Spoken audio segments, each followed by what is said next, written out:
Hey guys, this is Dr. Hub. In case you haven't subscribed, please do subscribe for updates. Let's look into the properties of the rod vision and also the cone vision. So the rods, it includes about 120 million and it is more present in the peripheral retina. And it is highly sensitive.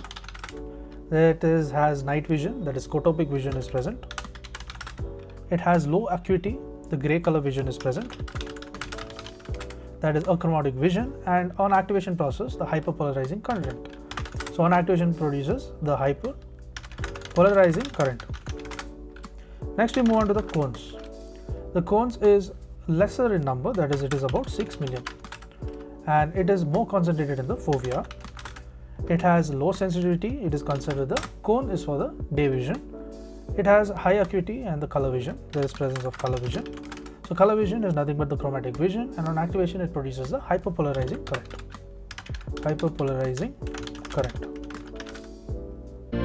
To learn and grow daily like this, please do subscribe.